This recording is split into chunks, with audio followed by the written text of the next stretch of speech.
Well,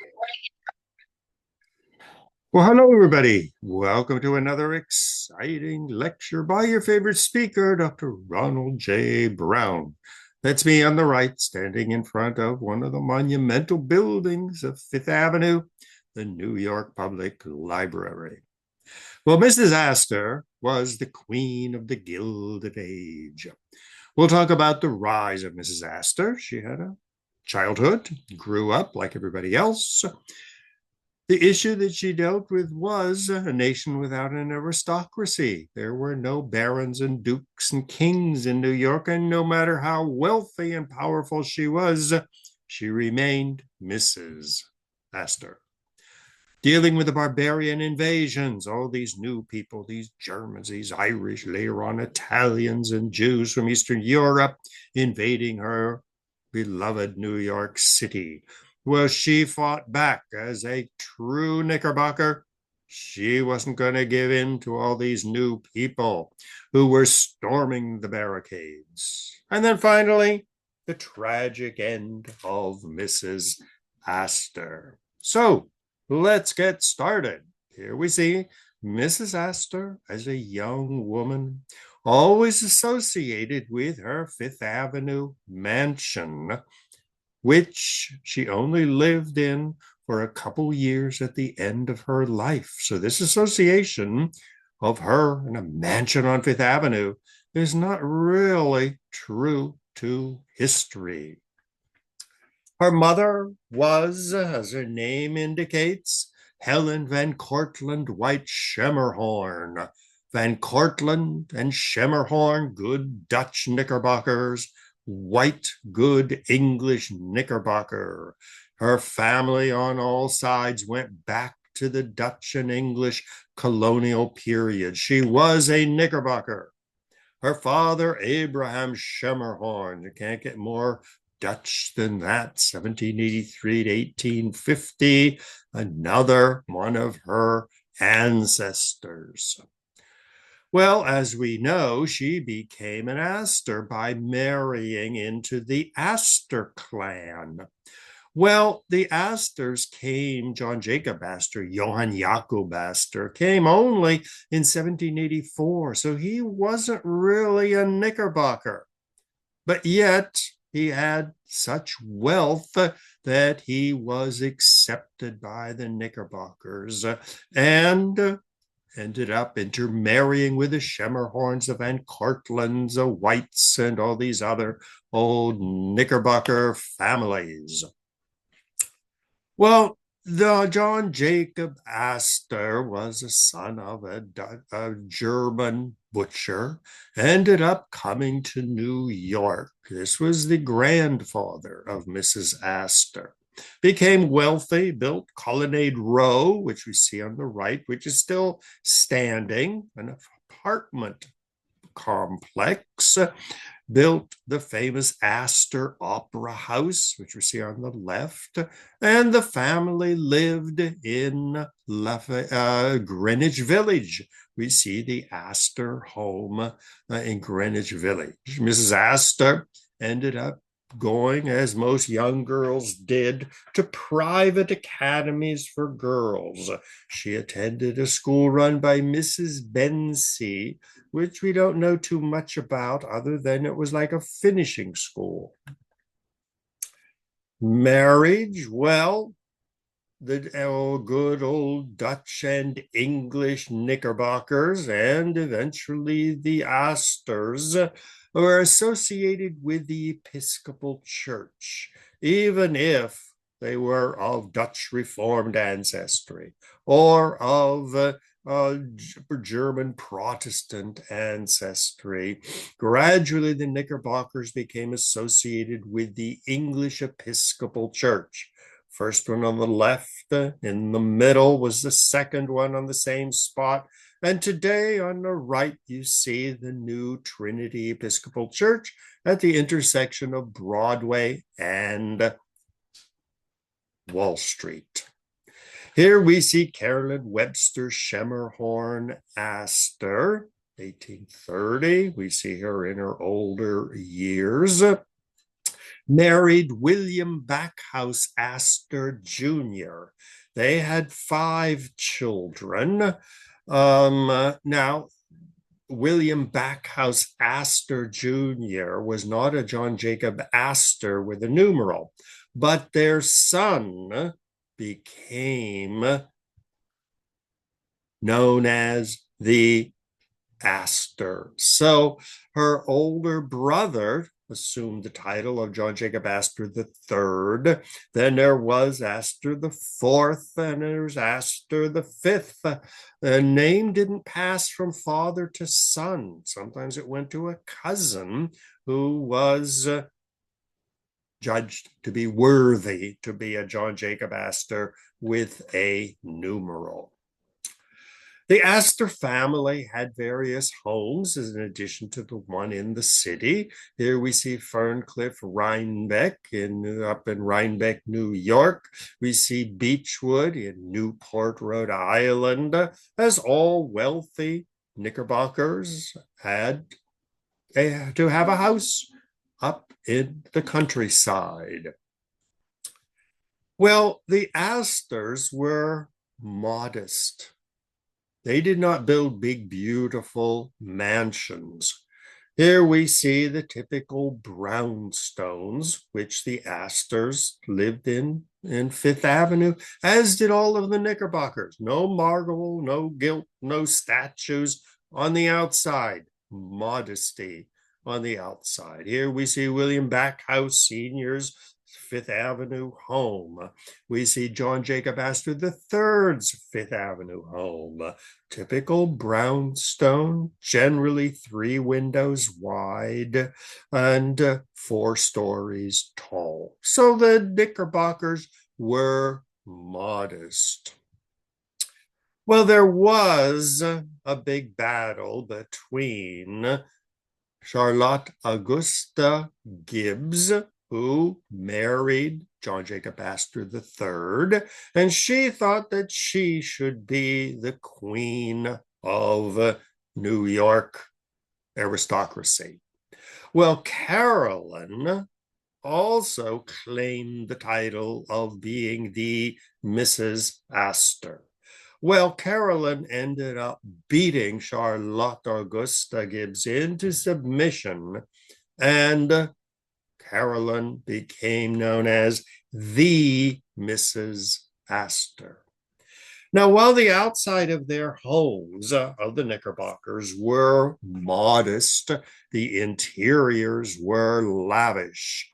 Look at some of these balls, costume balls, the latest in French fashion, chandeliers, statues, gilt carpets and furniture from Europe, champagne. So they lavishly lived inside their homes, but they modestly lived their lives outside. It was not considered appropriate for old Knickerbockers families to show their wealth in public.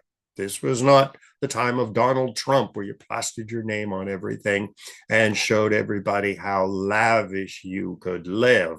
This was an old Knickerbocker tradition of modesty. Now, the New York Knickerbocker elite, people like Mrs. Astor, were forbidden by the American Constitution to bear a title. So there would never be a Baron of the Bronx, a Marquis of Manhattan. There would never be a Queen in Queens or a King in Kings County. And that was a problem for these families growing in wealth, many of them far more wealthy than these titled dukes and princes and duchesses in Europe. But Mrs. Astor was always going to be Mrs. Astor. The only exception was Lady Washington, who insisted that she would not be Mrs. Washington or Mrs. President, and she insisted on being addressed as Lady Washington with a capital L. Well, gradually, the capital L became a small l, and wife of the president became known as the First lady, no longer a royal title or a lesser nobility, but just an address form.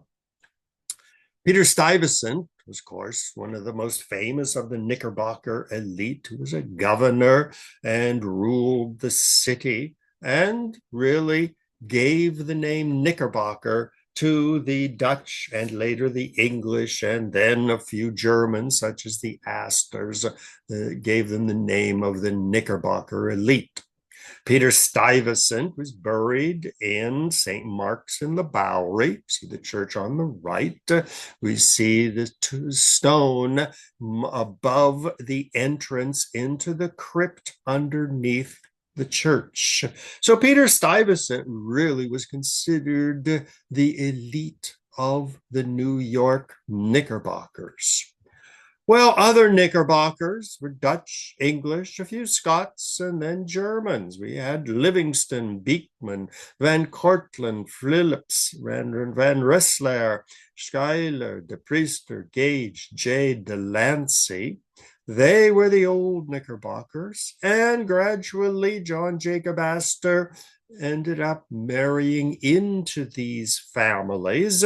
And we see Johann Jakob and John Jacob Astor to the United States, William Backhouse Astor Sr., William Backhouse Astor Jr., who ended up marrying Mrs. Astor. The old Dutch, as I mentioned, were a modest people.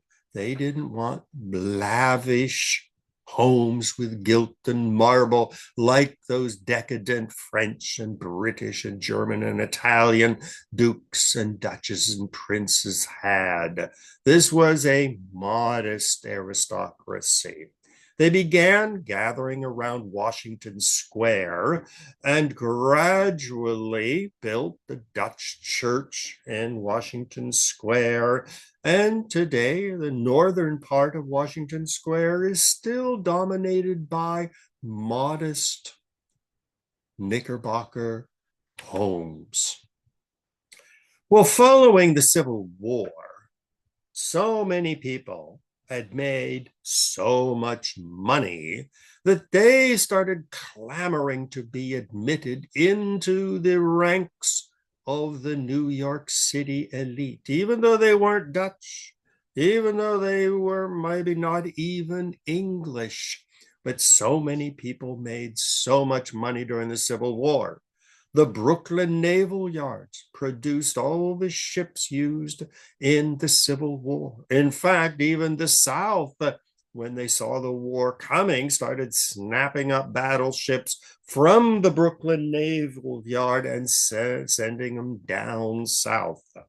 Well, these people who made these ships were new immigrants. The Germans and the Irish Catholics were flooding into the city in the decade before the Civil War, during the Civil War, and after. These were the Civil War barons who made a fortune. Now, they were called the gilded people. Gilded means gold on the outside, but don't ask what's underneath that layer of gold. May have been a poor English farmer who comes and makes a fortune like A.T. Stewart during the Civil War, but still remained an English peasant, even though he had built a Fifth Avenue mansion. A.T. Stewart made his fortune during the Civil War. We see his iron palace built during the Civil War to bring the shops that were scattered all over Broadway into one building. He invented the department store where you could buy shoes, you could buy a hat, you could buy food, you could buy anything you needed under one roof. Brooks Brothers made a fortune making uniforms for the Northern Army. At the bottom, we see A.T. Stewart's mansion on Fifth Avenue. Now, these were the new rich. They showed their money. Look at this marble building with a mansard roof. This is the exact opposite of what the old Knickerbockers valued: simplicity, humility, at least on the outside. The Lehman family made a fortune in the slave trade in Alabama, buying and selling, even smuggling in slaves from Mexico and the islands. Well, when the Civil War was coming, they started transferring their wealth from the plantations of the South to the New York Stock Exchange and made a fortune during the Civil War. One brother was a diplomat for the Confederate States of America. You never know who might win and who might lose. Another brother was sent to New York to open the Cotton Exchange. We all know about Governor Lehman of New York, Lehman Brothers, investment firm, and loyal members on finances of the First Temple Emmanuel on Fifth Avenue. Heinrich Steinweg made a fortune during the Civil War, not making pianos, but making cannons and bayonets and rifles. And of course, following the Civil War, going back into the piano business. Cornelius Vanderbilt, the most aggressive of these new rich people, well, they were eager to be accepted by the old Knickerbockers and were pushing the battles between Mrs. Astor and the Vanderbilts were legendary. This was the home of Cornelius Vanderbilt, the old Dutch family in Staten Island, farm family. He made a fortune in shipping and later in railroads and was determined to elbow his way onto Fifth Avenue. Other people, William A. Clark, made a fortune in the copper business, and we see his gaudy mansion on Fifth Avenue, which was mercifully demolished shortly after he died.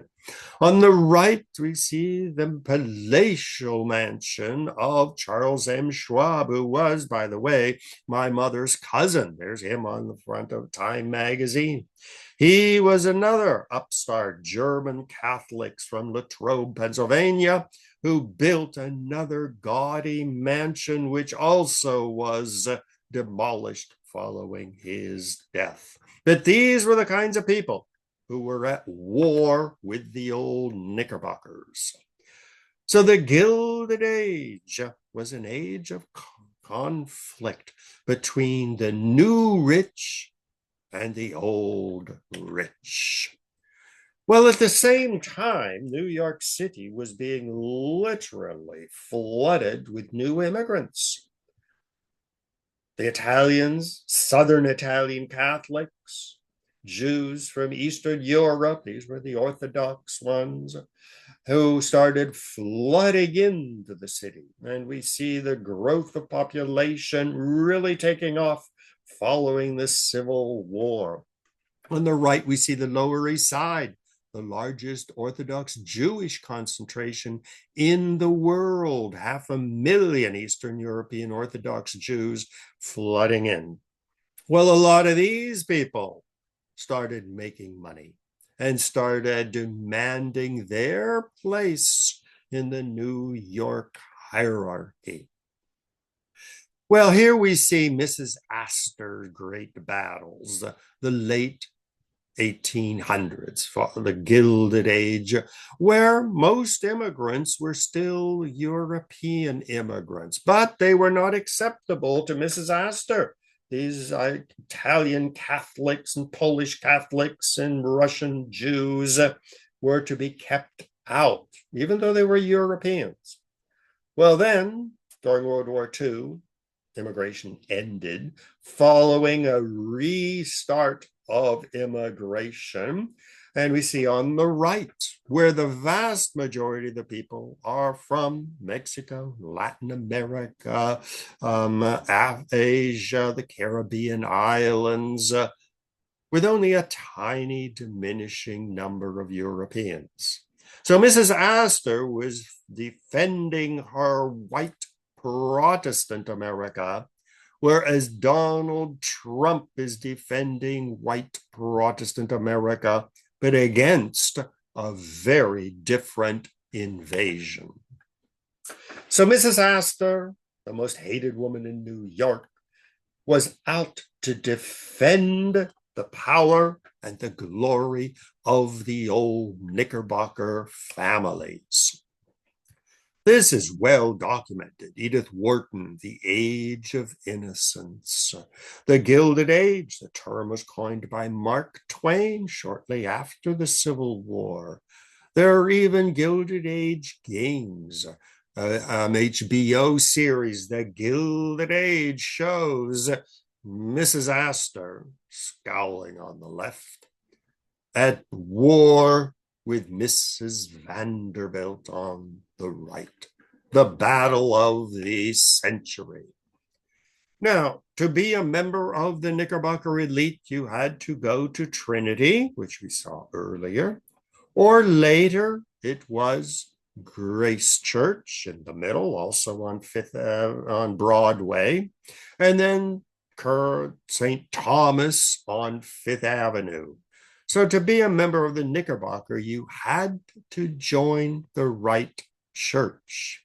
To be a member of the famous 400, which was ruled over by an iron fist by Ward McAllister, who himself was not a Dutch or English Knickerbocker, but he, together with Mrs. Astor, made up the list of the 400 acceptables. Of course, no Catholics, no Jews, no Hispanics, no African Americans, only good Dutch Knickerbockers.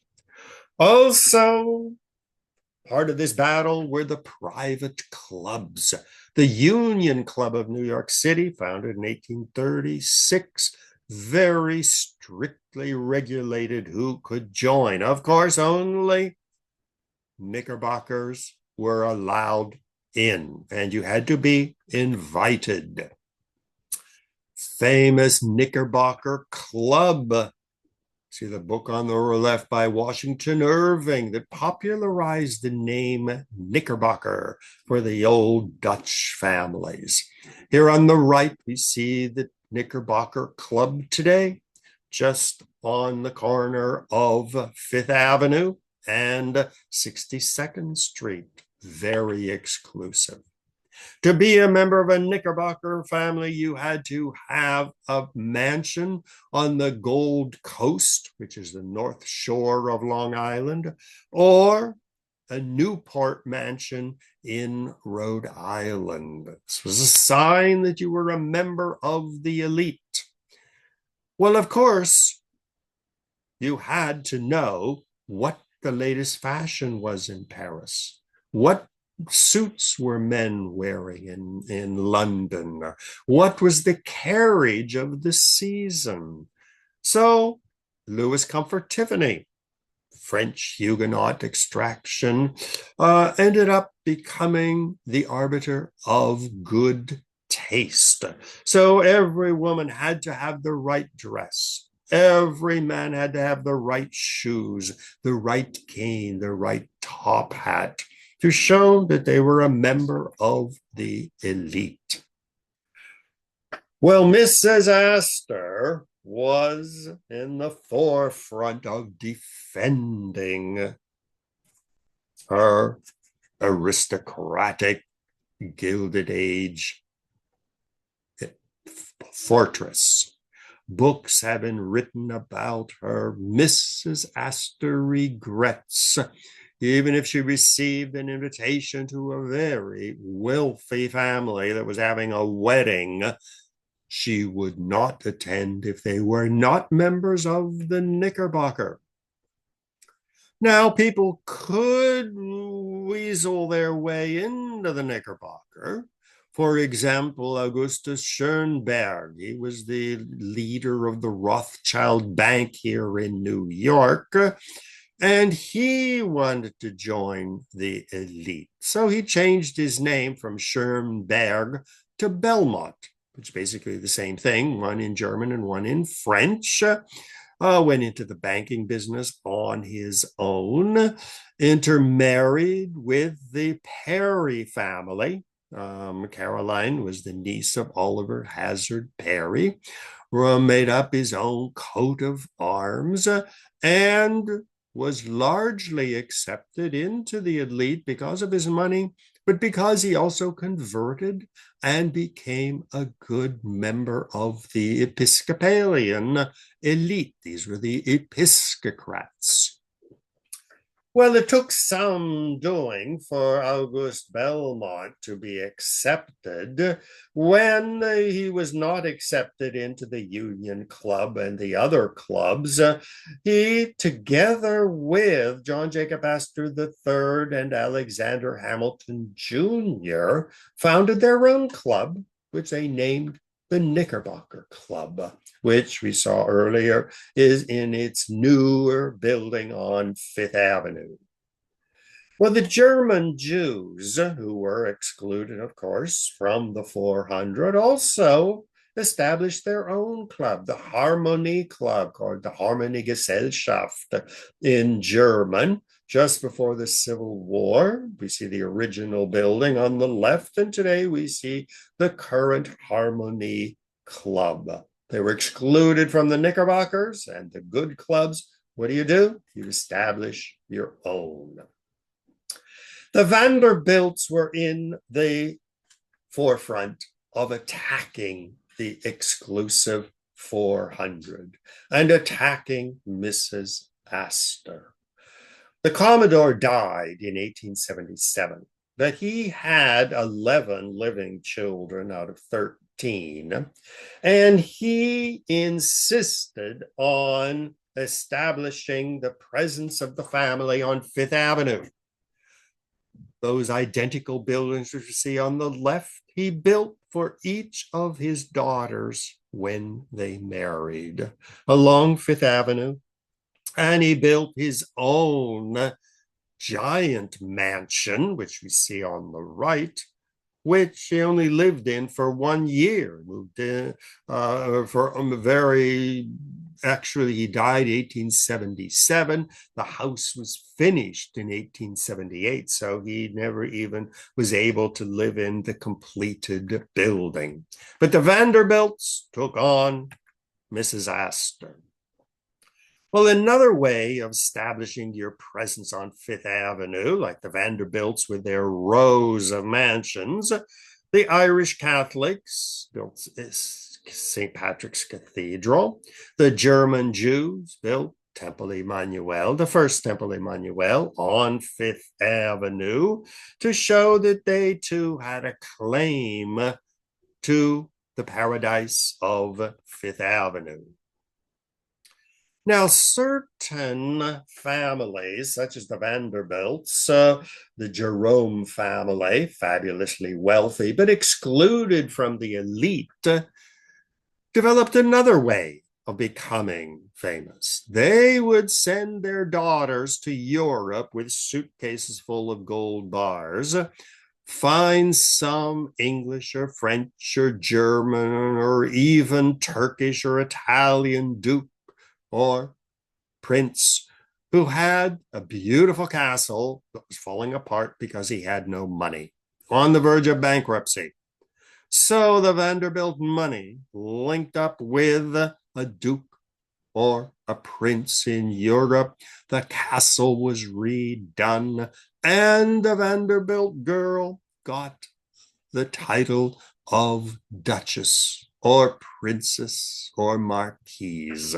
These were the infamous dollar princesses. Very often the marriage was arranged with an older gentleman, castle but no money, with a very young girl. Most of these marriages didn't last very long, but once you get the title of a princess, you keep it. Consuelo Vanderbilt. That should be an O. Her name is Consuelo, which I found out later. Well, ended up nabbing Charles Spencer Churchill. She married in 1895, becoming the Duchess of Marlborough. So when she came back to New York and was parading around in high society, she was addressed as Duchess, and Mrs. Astor remained a modest Mrs. Jenny Jerome ended up marrying into the Churchill family and became the grandmother of Winston Churchill. Well, the caviar hit the fan on March 26, 1883, when Alva Vanderbilt, the leader of the Vanderbilt clan on Fifth Avenue, organized a lavish costume ball. Well, all the young girls were invited to a training session where they learned all of the latest dances, all of the polite formulas for greeting people. And Carrie Astor was invited to this training session. But when it came time for the ball, Carrie did not receive an invitation. Her mother was livid. But Alva Vanderbilt said, "You have not been introduced to me formally, so I can't invite your daughter to a ball in my house." Well, needless to say, Mrs. Astor was forced to cross the street and to present her calling card to Mrs. Alva Vanderbilt, who invited her in. So the ball ended up as a success. This is covered in many, many books, such as The Vanderbilt Women, Wealth, Glamour, and Tragedy, The Tycoon's War, The Rise of the Commodore, and of other battles over money. So the great victory, which is covered well by the HBO film The Gilded Age, was a sign that finally the Vanderbilt clan had gotten its way into the elite. Well, this was an age of very powerful women. This was Queen Victoria age, who ruled 1837 to 1901. She was the model for these high society women of the Gilded Age. They were strong-willed, aristocratic, and ruthless. Even if they still remained Mrs., they were modeled their lives after Queen Victoria. The social register, which exists until today, was first invented in 1887. This is an equivalent of the English Book of Peerage, which means who is in and who is out. It initially listed over 5,000 individuals who were part of the 400, but others who were aspiring to membership. The tragic end of Mrs. Astor. Well, she died October 30, 1908. Really, and for many people, marking the end of the Gilded Age at the age of 78. The Gilded Age is usually brought to a conclusion with the First World War, which totally upended American society. Now, she's associated with her magnificent Fifth Avenue mansion, which was luxurious in both the exterior and the interior. Actually, she only lived there in the last years of her life, 1896 to 1908, about 12 years, and hated the place. And the legend of the 400 being that only 400 could fit into her ballroom, is generally no longer associated with her mansion. But still, her mansion remains associated with her, even though it played a minor role in her battles with the Vanderbilts and the other nouveau riche. She died at the age of 78, as was very common back then to avoid publicity and hordes of journalists. Her funeral was held in her Fifth Avenue mansion, and she was buried in the cemetery of Trinity Church. The current Trinity Church, which we see, has several Trinity cemeteries scattered throughout Manhattan. Well, she was so hated by so many people that when she died, a gentleman named Benjamin Winter Sr., who was a Jewish businessman, made it his life's goal to demolish all of the mansions of the wealthy people who had shunned the Jewish community. He bought the mansion. It was demolished in 1926. And what was built on its place? The new Temple Emmanuel, the revenge of the Jews against Mrs. Astor. Mrs. Astor's son became John Jacob Astor IV, and he ruled over the Astor dynasty. Very important person in the list of Astors. Well, that brings us to an end of one of the great American dynasties. We tend to think, as I said earlier, of the great dynasties of Europe, but the American society has created its own list of dynasties. For example, the Bush dynasty of Texas. We have the Kennedy dynasty of Boston. Well, that's me at one of the receptions at the Russian embassy. I was invited to see the painting behind of an old Kiev Rus scene. So I don't have my own dynasty. I'm just simply me, and there's no brown mansion on Fifth Avenue. Closest we came was Charles M. Schwab, but he wasn't allowed to build his mansion on Fifth Avenue. It had to be up on Riverside Drive. So, ronbrownmedia@gmail.com if you'd like to contact me, give me some feedback. I hope you enjoyed today's presentation, and I hope to see you in the future when we will have another exciting lecture. Thank you very much for joining me. Have a good day. Bye-bye.